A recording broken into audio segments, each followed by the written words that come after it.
함께 나누실 말씀은 신약성경입니다. 신약성경 사도행전 19장 1절 한 절만 보겠습니다. 신약성경 제가 가진 성경은 220페이지에 있습니다. 사도행전 19장 1절 한 절만 보겠습니다. 우리 찾으셨으면 성경 220페이지를 보시고 못 찾았으면 우리 화면을 보시고 같이 읽겠습니다. 아볼로가 고린도에 있을 때 바울이 윗지방으로 다녀 에베소에 와서 어떤 제자를 만나. 아멘. 우리 이 시간 손을 들어 하나님 앞에 인사하겠습니다. 오직 주님의 은혜로 사역합시다. 한 번 더요. 오직 주님의 은혜로 살아갑시다. 여러분, 제가 주일날 오전 예배에 사도행전을 나누고 또 사도행전 중간중간에 기록된 하나님의 서신서를 나누었습니다. 그러다가 우리 느헤미야서로 넘어가서 스가랴를 나누고 또 에스라, 느헤미야로 넘어가서 지금 주일 오전 예배에 느헤미야 4장을 나누고 있습니다. 여기에 맞춰서 저희 부목사님은 오후에 요한복음을 나누면서 부목사님은 주일날 신약을 또 저는 주일날 구약을 하고 있고요. 수요예배는 제가 다시 사도행전으로 돌아와서 주일 오전 예배 때 했던 사도행전을 나누다가 또 중간에 아마 디모데전서 후서를 나누게 될 것입니다. 이렇게 역사를 따라가며 나누고 우리 부목사님은 아마 시간이 되시는 대로 창세기를 수요일날 하실 예정입니다. 여러분 이렇게 조화를 이루어 하나님의 말씀을 나누고 있습니다. 우리 발걸음을 잘 따라오셔서 예배에 참석하시면 계속 신약, 구약, 그리고 제가 소요리 문답을 가지고 교리를 하기 때문에 교리까지 우리가 다 공부할 수 있다는 거, 또 알 수 있다는 걸 꼭 기억해 주시길 부탁드립니다. 오늘은요 사도행전으로 넘어와서 그동안 우리가 다 잊어버렸을 줄 믿고 제가 2차 전도여행부터 다시 한번 살짝 훑고 오늘 말씀 한 절만 나누려고 합니다. 우리 이 시간에 함께 은혜 나눴으면 좋겠습니다. 우리 따라 읽겠습니다. 바울의 제2차 전도여행을 정리하자. 한 번 더요. 바울의 제2차 전도여행을 정리하자. 네, 멀리서 안 보이시죠? 조그만 글자가 그냥 까만 선을 따라가면요, 까만 선이 제2차 전도여행을 간 길이구나 라고 생각하면 되시고요. 여러분 중간에 이렇게 근데 있는 에베소쯤 있는 데가 지금 시리아 쪽입니다. 시리아 터키 쪽이기 때문에 여러분 터키 쪽에 아시아의 에베소를 중심으로 7교회가 있다는 거 쭉 보시면 됩니다. 여러분 사도행전 15장 36절에서 18장 22절까지가 사도 바울이 제2차 전도여행 또는 선교 여행을 간 여정이 기록되어 있습니다. 대충 우리 정리해 보자면 이렇습니다. 바울과 또 바나바가 제1차 전도여행을 끝내고 돌아와서요 갈라디아 문제를 가지고 우리 예루살렘에 내려갔다 와서 제2차 전도여행을 떠납니다. 그런데 제2차 전도여행은 떠날 때부터 싸움으로 시작했습니다. 한번 쭉 기억해 보십시오. 바나바, 그 성격 좋은 바나바와 엄청나게 싸웠습니다. 그 이유 한 가지는 바나바의 조카였던 마가 요한이 버가에서 모든 걸 때려치고 자기 집으로 돌아가는 바람에 그걸 가지고 바울은 그를 데려가면 안 된다. 또 그런 일이 발생할 수 있다 그랬고 바나바는 그래도 한 번 더 기회를 주자라고 하다가 둘이 갈라섰습니다. 그래서 바나바는 마가 요한을 데리고 구브로 섬으로 자기 고향으로 갔고 바울은 할 수 없이 실라를 데리고 이제 북쪽 여러분 수리아 지역 안디옥 교회에서 출발해서 움직이는 것을 우리가 볼 수 있습니다. 그가 움직여서 간 곳은 어디일까요? 드로아라는 저 에베소 바로 옆에 있는 위에 있는 큰 섬입니다. 트로이 목마가 이곳에서 등장한 사건입니다. 이곳에는 역사적인 많은 일들이 있는데 이곳까지 갈 때 많은 여정이 있었습니다.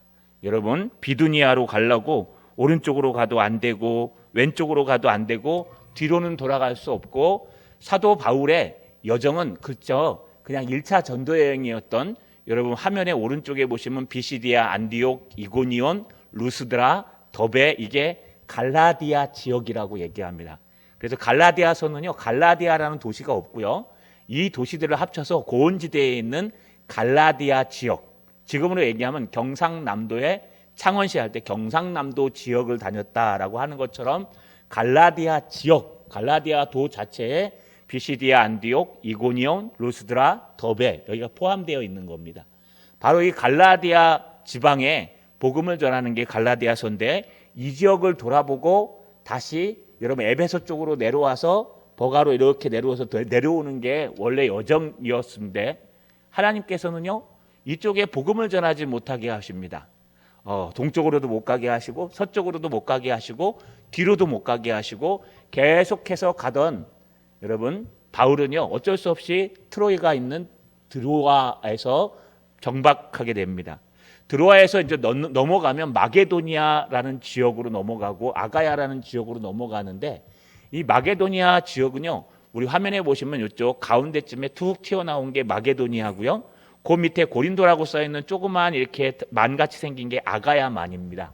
여러분 이 지역으로 하나님이 인도하시려고 사도 바울은 거기까지 생각을 못했습니다. 왜냐하면 에게해라는 바다를 건너가야 되기 때문에 여러분 거기까지 생각을 못했는데, 하나님은 사도 바울의 생각보다 더 뛰어나셔서 이제 사도 바울을 동으로도 서로도 인도하지 않고 그의 계획에 없었던 상상도 못할 바다를 건너가는 역사를 일으키게 하십니다.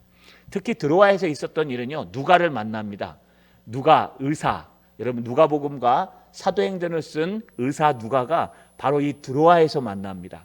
왜 드로아에서 만나느냐? 사도 바울이 너무 스트레스와 여러분 자기의 아픔이 극대화돼서요 몸이 아파 있을 때 아마 제자들이 의사 누가를 불러서 의사 누가와 함께 만나게 했고, 또 사도 바울이 전도해서요 누가가 예수를 믿게 되고 그 다음부터 여정을 따라다니는 그런 의사 누가가 이곳에서 됩니다. 그때 기도할 때 주님께서 절벽 앞에 서 있는 사도 바울에게 환상을 보여주시고, 저 건너편에 있는 마게도니아 지역에서 한 사람이 부릅니다. 와서 우리를 도와주십시오. 그 환상을 보자마자 사도 바울은요 여러분 배를 타고 당장 그곳을 건너갑니다. 그 빌립보, 마게도니아의 첫 성 빌립보에 들어갑니다. 빌립보의 사역은 쉬웠을까요? 아마 낯선 지역이었기 때문에 회당도 없습니다. 유대인들은 작년 10명이 모이면 회당을 만드는데 그 회당조차도 없어서 그냥 기도처, 요즘도 여러분 교회를 개척하면 25명이 안 되면 교회라고 하지 않고 여러분 기도처라고 얘기합니다. 그렇게 기도처를 우물가에 만들어서 여인들끼리 빨래를 하고 예배를 드리는데, 그곳에 찾아가서요 여러분 사도 바울은 그곳에 누구합니까? 자주장사 루디아를 만나서 그의 집을 빌립보 교회로 사용합니다. 뿐만 아니라 이곳에서요 귀신 들린 여자를 고치는 바람에 그 이익이 망가져서 그 주인이 사도 바울을 고소해서 바울과 실라가 옥에 갇혀 있다가 여러분 하나님 앞에 찬양하며 기도하다가 옥문이 열리고 여러분 제수 또 그 교도관 하나가 예수를 믿게 된 사건이 여기서 등장합니다. 그런 은혜 가운데 빌립보 사역을 마치고 로마 시민권을 가졌다는 걸 안 이 집정관들이요 사도 바울을 쫓아냅니다. 제발 조용히 떠나두십시오. 그래서요 사도 바울은 어쩔 수 없이 빌립보 아래에 있는 데살로니가 전후서 나누어 보셨죠? 데살로니가로 이제 내려갑니다. 문제는 데살로니가서 새 안식일밖에 복음을 전하지 못했지만 데살로니가에 있는 사람들은 예수를 엄청나게 믿기 시작했습니다. 그것을 시기에서요. 여기서 말하는 시기다라는 단어 젤로라고 표현했습니다. 제가 젤로라는 거 여기서 처음 말씀드렸죠. 젤로라는 게 시기라는 헬라어인데요. 이 젤로 뒤에 목적이 들어가는데 이 목적이 사람이나 하나님이면은 젤로가 열심을 내다 이런 뜻이 되고요. 이게 하나님이 아니라 다른 물건이거나 인격체이면요 여러분 시기하다 이렇게 됩니다. 그런데 유대인들은 젤로 열심을 냈는데 어떤 열심이냐? 여러분 인기를 얻기 위한 열심이었습니다. 그래서 여기서부터 유대인들의 추격이 시작됩니다. 데살로니가에서 도망 나온 이 바울과 실라는요 밑으로 내려가서 어디로 갑니까? 베레아라는 아주 신사적인 도시로 갑니다. 베레아에서는 하나님의 마음이 정말 말씀이 그런가 그들이 상고하면서 많은 사람이 믿으려고 했고 믿었습니다. 그런데 이 데살로니가서부터 시기하는 유대인들이 이 밑에 있는 베레아까지 쫓아왔습니다. 그래서 성경을 해석해 보면요, 베레아에서 바울과 실라와 누가도 챙기지 못하고 그저 그냥 도망해서 그 시간부로 여러분 2명의 휩싸여 갖고 여러분 그 베레아에 있는 항구로 가서 그냥 급히 출발하는 배를 탔는데 하필이면 그 배가 어디로 출발하는 배입니까? 아테네, 아덴이라는 곳으로 출발하는 배였습니다. 아테네를 가고 싶어서 간 게 아니고요, 막 도망 나오다가 급하게 탄 배가 아테네로 간 겁니다. 근데 사도 바울은요, 이 아테네에 대한 로망이 있었습니다. 자기가 공부할 때, 유학 와서 공부할 때 자기가 여러분 헬라어에 능통했고 또 로마 시민권을 가졌고 또 철학과 모든 수사학을 배웠기 때문에 이 아테네는 내가 꼭 한번 가서 관광을 하든지 복음을 전하리라 해서 아테네에 대한 엄청난 열정이 있어서 열심히 회당에 말고 여러분 시장 거리와 모든 회당에서 복음을 전했습니다. 그럴 때 아레오바고라는 아주 아테네에 있는 큰 강단에서 설교할 수 있는 기회를 주었는데 사도 바울의 그 설교에 상상외로 많은 사람들이 믿지는 못했습니다. 그 중에 하나가 고린도에 있는 글로의 집 식구들이 아마 믿었던 것 같습니다. 사도 바울은요, 아마 인간적인 실망을 한 것 같습니다. 그래서요, 투덜투덜 개나리봇짐 하나를 둘러매고 저 밑에 있는 아테네에서 이제 마게도니아 지역의 밑에 보면 고린도라고 있죠. 고린도라는 지역, 조지역이 바로 아가야만입니다. 저 아가야 지역으로 고린도 교회로 갔습니다. 거기서 브리스길라와 아굴라를 만나서요, 거기 그 집을 기준으로 해서 복음을 전하기 시작합니다. 여러분, 사도 바울은 사실은 신랑에서 간 겁니다. 뭐 어떤 사람들은 사도 바울이 숫자 가지고 실망했겠느냐, 사도 바울이 하나님의 복음이 꼭 많은 사람이 믿어야 승리한 것이냐, 그렇지 않다라고 얘기하지만 사실 사도 바울도요, 여러분 한번 생각해 보십시오. 이렇게 막 하나님의 말씀을 전하고 복음을 전할 때 한 1000명 앞에서 복음을 전하는 것과 믿고 여러분 한 10명 앞에서 복음을 전하는 거 똑같아야죠. 확실하죠. 제가 앞에 교회에서 사역할 때 여러분 몸이 아파서 사임하고 잠깐 쉬는 동안에 그런 생각을 했습니다. 다시 시작하자. 내가 개척해서 분명히 복음을 전하면 우리 집사람부터 아이들 놓고 시작하면은 하나님의 놀라운 역사가 일어날 거다. 내가 여기서 이렇게 교회에서 바쁘고 힘들게 막 신방하고 기도하고 막 다니면서 연구할 시간도 없고 하면서 그냥 근근하게 설교하는 것보다 정말 복음에 집중해서 우리 식구들부터 전도하고 하면 된다 하고, 여러분 구미로 잠깐 가서 여기 오기 전에요, 한 3달 동안 쉬고 있을 때 집사람이랑 아이들을 놓고 설교를 하는데 그 설교가 나올까요? 아니요. 주일학교 설교를 해도 졸아요. 하나님이 살아요. 저희 집사람만 말똥말똥 빨리 끝나지 하고 앉아 있고요, 2 아들은 그냥 책 들고 조는 거예요. 그때 중학교, 초등학교. 그래서 이게 강단에서 설교하는 것과 개척해가지고 식구들 앞에서 설교하는 건 하늘과 땅 차이입니다. 그래서 하나님이 저는 개척을 안 시키시는 것 같아요. 근데 여러분 앞에 이렇게 쓰면 막 날아다닙니다. 막 생각이 막 여기서 저기서 막 나고요. 하나님의 말씀이 들리는데 식구들 딸랑 3명 앉혀놓고 설교하니까요, 아는 것도 다 까먹고 아무것도 못해요. 이게 인간의 열정과 실제 상황의 차이점이에요. 3명 앞에서 설교하나 10명 앞에서 설교하나 100명 앞에서 설교하나 똑같아야 되는데 그게 사실은 안 돼요. 청중의 수준에 따라서 또 안 돼요. 어떤 교회 가면은요, 아멘 하면 잘 들어갔고 막 설교가 되는데 어떤 교회 가면 막 있어서 아무리 설교해도 잘 안 돼요. 그거는 우리 설교력의 능력도 있겠지만 여러분 청중의 은혜도 있다는 거 우리가 알 수 있습니다. 사도 바울이요, 정말 이 고린도 아테네에서 그렇게 아덴에서 기대하고 아레버거에 서서 설교했는데 수많은 사람들이 믿을 줄 알았는데 오히려 딴 것보다 가장 안 믿는 도시가 되었어요. 그래서 개나리봇짐 하나 떨렁매고 한 85km라 그랬죠. 거기까지를 이렇게 달랑달랑 걸어서 이렇게 보시면요, 저기 아데네부터 고린도까지 수평하게 바닷길로 돼 있어요. 경치가 엄청 좋답니다.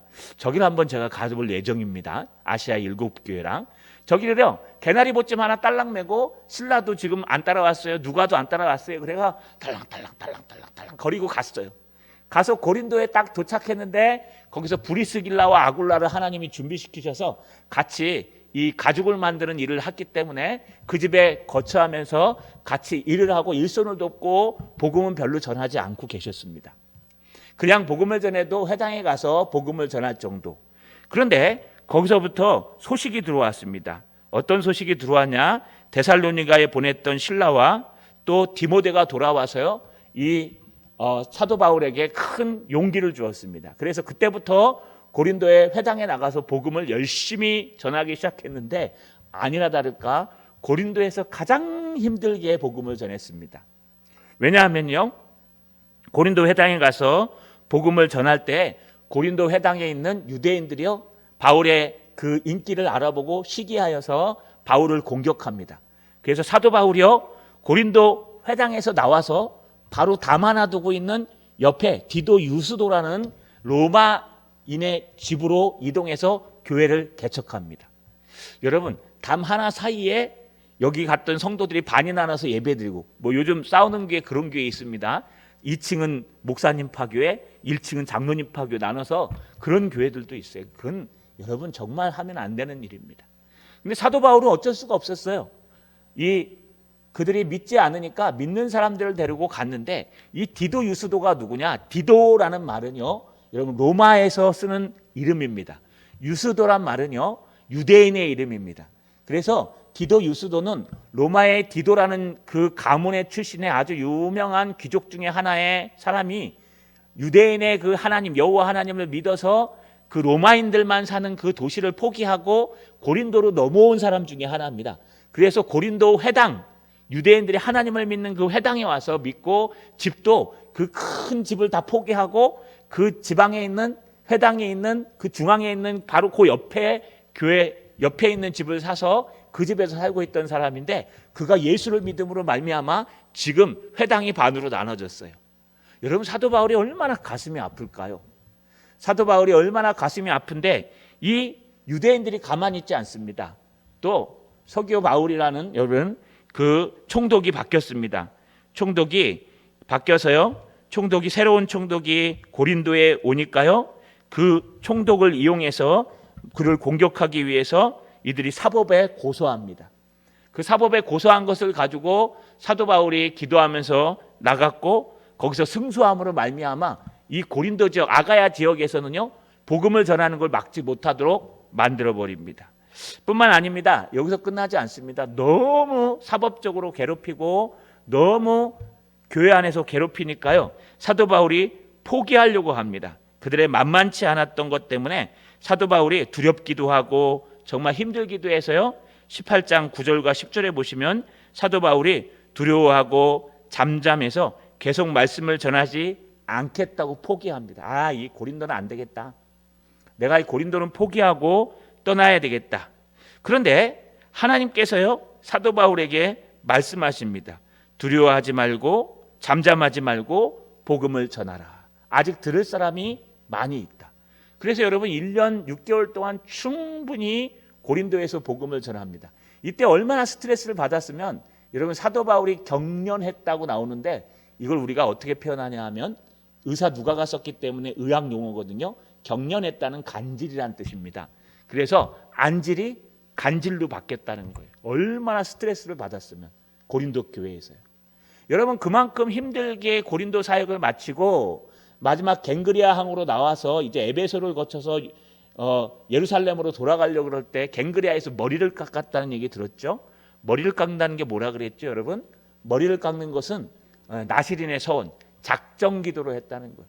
사도 바울은 이미 자기 몸을 하나님 앞에 드린 사람인데 뭘 또 작정합니까?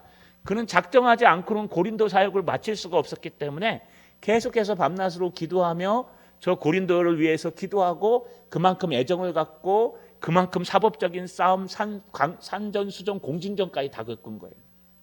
여러분 우리의 고난이요 공짜가 없어요. 여러분의 고난이 있으면 있을수록 은혜도 더 커집니다.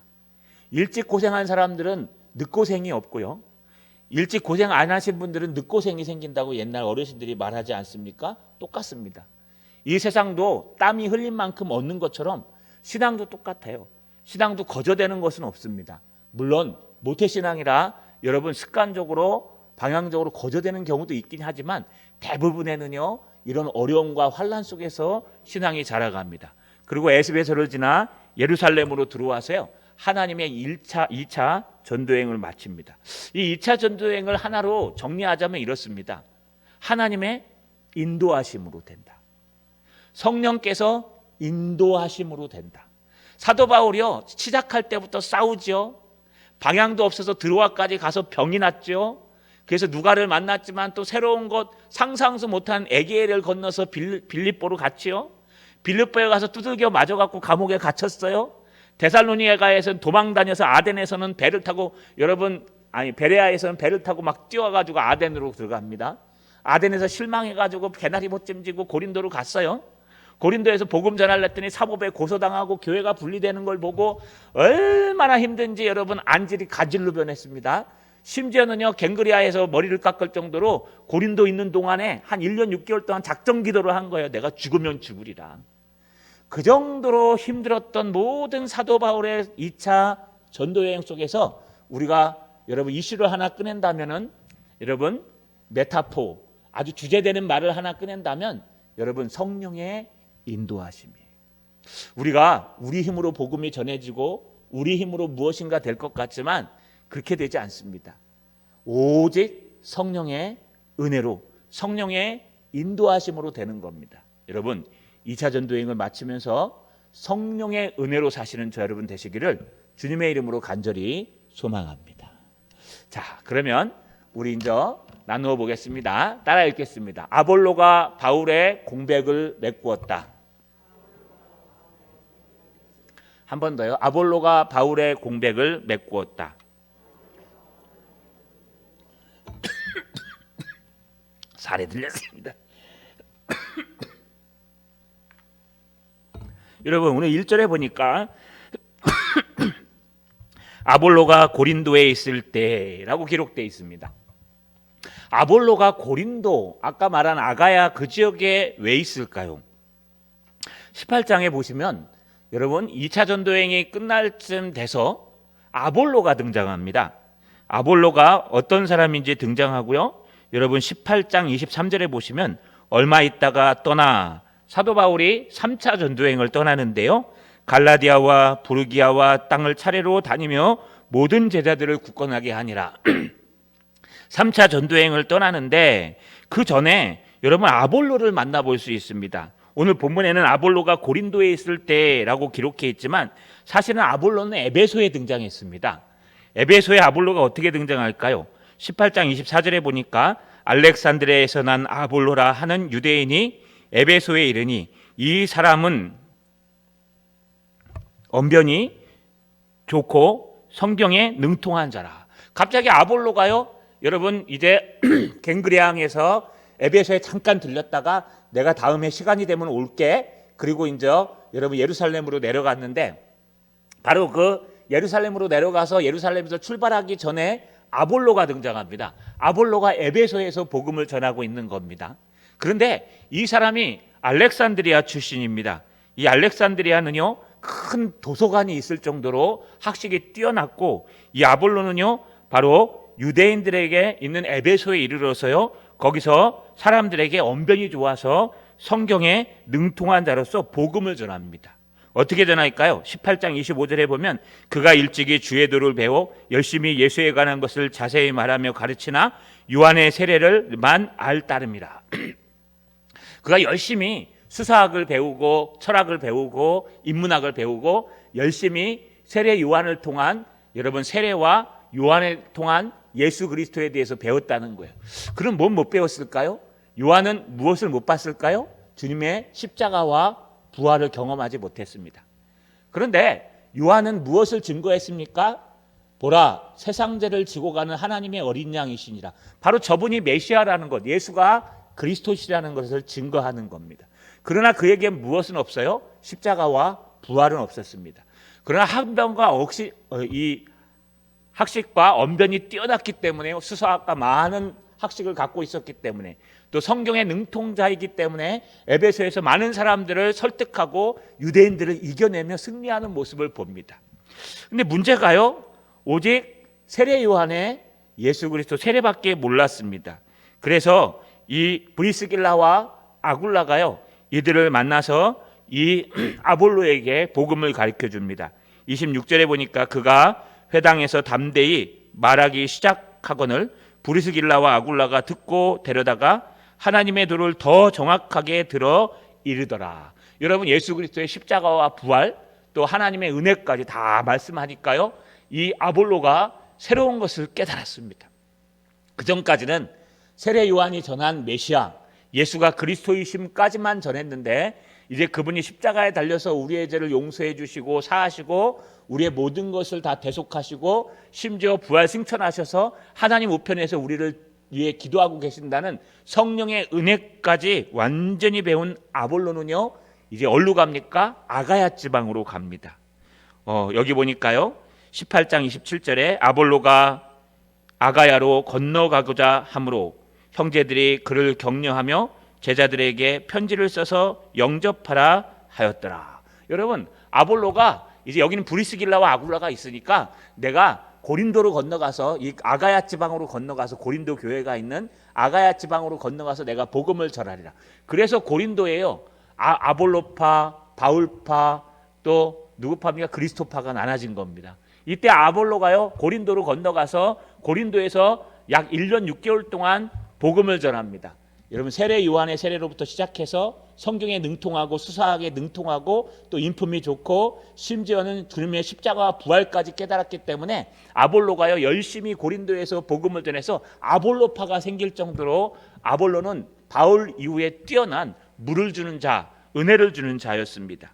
그가 어떻게 전했을까요? 18장 27절에 보니까 여러분, 그가 감에 은혜로 말미암아 믿는 자들에게 많은 유익을 주니, 그가 고린도 아가야 지역에 가서요 믿는 자들에게 많은 유익을 주었다고 말하고 있습니다. 많은 유익이 뭘까요? 많은 은혜를 주었다는 겁니다. 또 많이 성장시켰다는 겁니다. 자라게 했다는 거예요. 그래서 18장 28절에 보시면 이는 왜 그러느냐? 성경으로서 예수는 그리스도라고 증언하여 공중 앞에서 힘있게 유대인의 말을 이김이러라. 유대인들이 아무리 잘못된 복음을 전해도 승리했다는 거예요. 성경에 능통해서 하나님의 은혜로 말미암아 승리했다는 겁니다. 그런데 오늘 1절 상반절에 숨어있는 은혜가 하나 있습니다. 그것이 뭐냐 하면 우리 1절 상반절에 뭐라고 이렇게 했냐면 아볼로가 고린도에 있을 때 바로 이런 사건으로 인해서 아볼로가 이제 브리스길라와 아굴라로부터 십자가와 부활 성령의 은혜를 받고 고린도 아가야 지역에 가서 고린도에 1년 6개월 동안 사역하는 동안에 사도 바울은 뭐 했을까요? 사도 바울은 고린도 서신을 받고 고린도에 빨리 가고자 하나님이 문을 여시면 나도 갈 것이다 라고 얘기했지요. 여러분, 이 사도 바울은요 바로 이 순간에 에베소에서 충분하게 하나님의 사역을 할 수 있었다는 겁니다. 이게 무슨 뜻일까요? 그냥 아볼로는 아볼로 일에 충실했고 사도 바울은 사도 바울의 사역에 충실했는데 여러분, 아볼로 덕분에 고린도의 그 공백이 메꿔지고 1년 6개월이라는 고린도 사람들의 그 분쟁과 모든 어려움들이 메꿔지고 사도 아볼로를 통해서 여러분 바울이 에베소에서 충분히 몇 년이요? 3년을 사역할 수 있는 큰 은혜를 받았다고 합니다. 사도행전 20장 31절에 보니까 그러므로 여러분이 일깨어 내가 3년이나 밤낮 쉬지 않고 눈물로 각 사람을 훈계하던 것을 기억하라. 에베소 교회를 향해 얘기한 거예요. 여러분, 아볼로 덕분에 사도 바울은 에베소에서 3년이나 여러분 눈물로 훈계하는 일을 감당할 수 있었다는 거예요. 만약에 아볼로가 없었더라면 고린도로 빨리 가야 됩니다. 고린도에 문제가 생겼기 때문에. 근데 아볼로가 그곳에 가 있다는 걸 알고 사도 바울은요 에베소에서 3년을 눈물로 복음을 전하는 충분한 공간을 메꾸고 있었다는 거예요. 여러분, 이 공백을 누가 메꾼 겁니까? 사도 바울이 계산했어요. 성경에 보면 사도 바울이 아볼로와 만난 적이 없어요. 지금까지. 아볼로와 편지한 적도 없어요. 아볼로와 만난 적도 편지한 적도 없고 그냥 들었어요. 그런데 이 아볼로와 서로 만나고 편지한 적도 없는 이 사람들이 어떻게 그렇게 정확하게 움직이면서 여기 사도 바울이 빠졌으니까 이쪽을 메꿔줘야 돼. 여기 에베소에 지금 사도 바울이 필요하니까 아볼로는 이쪽 가 있고 바나바는 이쪽 가 있어야 돼. 이런 움직임을 누가 움직이는 겁니까? 성령이 하시는 거예요. 사도 바울이 미리 예비했습니까? 똑똑해갖고? 아니요. 사도 바울은 에베소에서 3년 있을지도 몰랐어요. 사실 고린도에로 가려고 출발한 겁니다.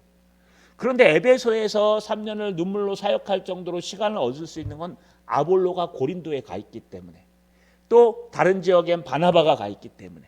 여러분, 이렇게 우리가 우리 사역에 충실하면은요, 하나님이 그를 사용하셔서 그 자리를 메꿔가는 거예요. 이렇게 메꾸고 저렇게 메꾸고. 우리가 계산하지 않아도 돼요. 우리 계산으로는요, 이게 여기 구멍이 나면 안 되는데, 이쪽을 누가 메꿔줘야 되는데, 이거 누가 해야 되는데, 이거 누가 해야 되는데, 막 걱정하고 근심하지만, 우리가 한 사람 한 사람이 하나님의 성령의 은혜로 사역하면은요, 하나님이 그 자리를 다 이렇게 메꿔주십니다. 건강을 주셔서 메꿔주시고, 은혜를 주셔서 메꿔주시고, 하나님의 놀라운 역사를 주셔서 메꿔주시고. 그렇기 때문에요, 여러분, 우리는 늘 기억하기를, 내게 맡긴 그 사명을 충실하게 할 때에 하나님, 넓게 보시면 하나님의 일을 한다는 거예요. 할렐루야. 만약에 여러분들이 오늘 빠져보십시오. 만약에 여러분들 중에 우리 안내하는 사람이 제일 쉬우니까 안내하시는 분 중에 하나가 빠지셨어요. 그러면 어떻게 될까요? 그 자리 빵꾸가 뽕 나겠죠? 그러면 보이겠죠? 답답하고 힘들겠죠? 그러나 오늘 하루 열심히 오셔가지고 힘든데도 불구하고 안내하시고, 또 피아노 쳐주시고, 또 준비해 주시고, 방송실 있고, 또 방역 준비해 주고, 방역하시고, 여러분들이 계시기 때문에 하나님의 교회가 움직이고 하나님의 나라가 움직이는 거예요. 여러분, 하나님의 일은 큰 것이 아닙니다. 하나님의 일은 나에게 맡긴 그 믿음의 분량만큼만 충실히 그 자리를 지키고 메꾸면 되는 거예요. 여러분, 나에게 주신 그 분량만큼 남들이 하든지 말든지 그 사람 안 한 것은 하나님이 나중에 심판합니다. 여러분, 그 사람이 할 수 있는데 안 한 것은 하나님이 다 그만큼 계산해 가세요. 걱정하지 마세요.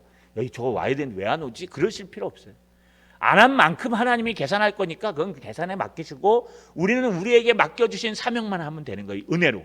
그러면요, 그 사명을 감당할 때 그 지역을 메꾸고 나사처럼 그 지역에 함께해서 하나님의 놀라운 역사가 나타난다는 거, 하나님이 움직이신다는 거 여러분 꼭 기억하시고, 자기의 맡은 사명에 충실하신 저 여러분 되시기를 주님의 이름으로 간절히 소망합니다. 마지막입니다. 따라 읽겠습니다. 하하, 예, 제가 바꿨는데 안 바뀌었군요. 네, 따라 읽겠습니다. 바울이 에베소에 도착했다. 한 번 더요. 바울이 에베소에 도착했다. 바울은요, 덕분에 에베소로 떠납니다. 오늘 본문에 19장 1절 중반절에 바울이 윗지방으로 다녀 에베소에 와서, 바울은 드디어 에베소에 2차, 3차 전도여행을 출발해서 에베소에 도착합니다. 아까 18장 29절에 보니까 얼마 있다가 25절입니다. 예, 얼마 있다가 떠나 갈라디아와 부르기아와 땅을 차례로 다니며 모든 제자를 굳건하게 하니라. 3차 전도여행의 시작은요, 바로 이 모든 성도들을 갈라디아 지역에 쭉 지나서요, 모든 성도들을 굳건하게 하는 게 사도 바울의 목표였습니다. 그런데 오늘 본문에 보니까요, 바울이 윗지방을 다녀 에베소에 와서라고 하는데, 윗지방이 어디를 얘기하는 걸까요? 지금 맨 오른쪽에는 수리아, 지금 시리아입니다. 이 수리아라고 돼 있죠. 이 시리아입니다. 지금 전쟁이 일어나고 있는 이 유대에서 예루살렘으로 쭉 위쪽으로 올라가면 점이 시작하는데, 여기가 수리아 안디옥이 있는데, 이 수리아가 지금 전쟁이 일어나고 있는 시리아를 말합니다. 이 시리아 지역의 안디옥으로부터 출발해서 바로 산을 하나 넘으면 길리기아입니다. 길리기아에 사도 바울의 고향이 있어요. 다소. 길리기아 다소. 길리기아 지역입니다. 경상남도 할 때 도처럼 길리기아도 하나의 도입니다. 이 길리기아 지역, 갈라디아 지역에 있는 길리기아 지역에 그 산을 하나 쭉 넘으면은요, 여러분 바로 사도 바울의 고향인 길리기아에 있는 다소라는 지역이 있습니다. 그 지역을 지나서 더베, 루스드라, 이고니온, 비시디아, 안디옥, 그 다음에 쭉 가서 에베소로 거쳐가는 건데, 본문에 잘 보시면요, 2차 전도행도 그렇고 2차 전도행도 그렇고 3차 전도행도 그렇고 다소에 들려서 부모님을 만나 인사했다는 얘기가 전혀 안 나와요. 그죠? 성경에 보시면 여러분, 이렇게 지금 사도 바울이 얼마나 인기가 있을까요? 사도 바울은 이제 기둥과 같은 사도 바울이에요. 사도 바울의 1차 전도여행으로 갈라디아 지역에 교회가 섰어요. 사도 바울의 2차 전도여행으로 마게도니아 지역까지, 유럽까지, 또 아가야 지역까지 복음이 섰어요. 사도 바울은 이미 여러분 갈라디아에서 나온 것처럼 저 예루살렘 본교회에서 인기였고 또 큰 힘을 얻는 사람이 됐어요. 그런데 옛날에는요, 여러분 처음 다메섹에서 복음을 듣고 도망가 가지고요, 어디요? 자기 고향에서 13년에서 15년 동안 칩거에 있었어요. 숨어 있었어요. 그러면서 그 지역에서 복음을 전한 걸로 알고 있습니다. 그러나 큰 성과는 없었던 것 같아요. 그 이후로 얼마나 가고 싶을까요? 여러분 성공하면 고향에 한번 가고 싶지 않습니까? 이게 성공하면 좀 그랜저는 지금 뭐 그렇죠. 뭐 에쿠스나 이 좋은 차 외제차 탁 타고 막 끌고 여러분 뭐 동창회 한번 딱 내려갖고 나 이렇게 양복 쫙 빼입고 성공했다 그러고 딱 들어가고 싶지 않습니까? 고향에 딱 가면은요, 여러분 놀라지 않겠어요? 우리 같으면 그러지 않겠어요? 지금 고향을 2번이나 지나갔는데 2번 다 고향에 대해서는 하나도 기록하지 않고 또 부모님을 만나 인사했다는 말도 기록하지 않아요. 왜 그럴까요? 누가가 기록했기 때문에? 아니요, 누가가 기록했기 때문에 더 기록했을 거예요. 길리기아 다소에 들려 부모님에게 안부를 전하고 부모님이 크게 기뻐하였더라. 사도 바울이 하나님 앞에 크게 쓰임을 보고 이렇게 기록해야 되는데 1차 전도여행도 그런 게 없고 2차 전도여행도 그런 게 없어요. 사도 바울은 오로지 하나님의 세우신 몸된 교회를 위해서 자기 몸을 희생하고, 이 당시에 뭐 말을 타고 갑니까? 뭘 타고 갑니까? 걸어서 개나리 모찜 하나 딸랑지고 형제들과 함께 복음을 전하는 그 일을 하면서 고향에 들려서 부모님 앞에 인사하고 부모님께 칭찬받는 일 하나도 안 하고 자기의 동창생들도 만나지 않고 마을 사람들도 만났다는 이야기조차도 없고 혹시 만났더라도 기록하지 않습니다. 이게 무엇을 얘기할까요? 여러분 혈연이냐 학연이냐 지연이나 이런 것들을 가지고 하나님의 사명을 감당하지 않았다는 거예요. 요즘은요, 이 혈연 학연 지연이 굉장히 중요합니다. 그래서 회사에 들어가시면요, 어느 라인을 타야 되는지가 중요해요. 어느 학교를 나왔는가, 어디 출신인가. 한때 유명한 것이 있습니다. 삼성전자 어느 공장은 한양대학교 공대 출신들, 그 다음에 뭐 LG전자 어느 공장은 광운공대 전자공학 출신들, 또 경북대 하늘소원 전자공학 출신들, 이렇게 여러분 공장마다 라인이 있어요. 부장이 누구냐에 따라, 상무가 누구냐에 따라 라인이 있어요. 그래서 자기 학교 자기 혈연을 뽑습니다. 또 뽑을 때도 그래요. 그래서 블라인드 요즘 면접이 있지 않습니까? 실력이 우선이다. 이게 어느 학교 누가 상사로 있느냐가 틀림없이 필요합니다. 그렇다면 사도 바울도 똑같이 혈연과 지연으로 따진다면, 여러분 나와 친한 사람, 내 지역 출신들, 우리 학교 출신들, 여러분 가말리알 문화에서 회심한 사람들, 이런 사람들을 데려다가 써야 되는데 사도 바울은 전혀 그런 것에 관심은 없고 오직 어디에 관심이 있냐? 하나님 앞에 붙들림 받은 사람들. 아까 말씀드린 것처럼 아볼로가 하나님의 은혜로 말미암아 큰 유익을 끼쳤다고 말한 것처럼 오직 말씀으로 하나님의 은혜로 하나님의 사명을 감당하는 모습들을 우리가 잘 볼 수가 있습니다. 자, 여러분, 이것이 사도 바울의 사역의 모습입니다. 말씀을 마치겠습니다. 우리가 살다 보면요, 우리도 성령으로 해야 될 일이 많이 있습니다. 우리가 꼭 나가서 복음을 전하진 못하지만 우리가 있는 곳에서 믿음의 분량만큼 하나님 주신 그 사명을 최선을 다해서 하나님의 말씀으로, 은혜로, 성령으로 붙들고 사역하면요, 하나님이 우리를 어떻게 쓰십니까? 필요한 곳에 꼭 쓰게 돼 있습니다. 그 자리만 지키시면 돼요. 또 때가 되면요, 또 하나님이 더 한 단계 중직을 주셔서, 여러분 중직이 뭐예요? 무거울 중자예요. 여러분, 그래서 중직이라는 건 무거운 직책이에요. 막 무거운 직책은 뭐냐? 책임감이 있어야 되고 무거운 걸 지고 살아가는 거예요. 이렇게 막 어디에다 얹어가지고. 좋을 것 같죠? 막 스트레스 엄청 받으실 거예요. 여러분, 그 모든 무거운 직책을 우리에게 주시고 일하게 하신다는 겁니다. 뿐만 아닙니다. 우리가 하나님의 은혜로 성령을 따라서 하나님의 방법대로만 하면 하나님의 놀라운 역사들이 이루어진다는 것을 우리가 잘 알 수가 있습니다. 그래서 예수님께서 말씀하신 것처럼 우리가 정말 형제와 자매도 사랑해야 되지만 하나님을 사랑하고 또 그 하나님의 사랑을 가지고 하나님의 사랑하는 그 마음으로 하나님의 사역을 할 때 우리가 온전한 하나님의 역사가 일어난다는 것. 3차 전도여행은 성도를 굳건하게 하는 목표요, 하나님의 사람들을 세우는 목표라는 거 꼭 기억하시고, 이제 수요일마다 말씀을 따라갈 때 사도 바울이 어떻게 성령의 사랑을 가지고 제3차 전도여행에 에베소에서 눈물로 형제들을 변화시켰는지 우리가 한번 돌아보는 저와 여러분 되시기를, 은혜가 있는 분들 되시기를 주님의 이름으로 축원합니다.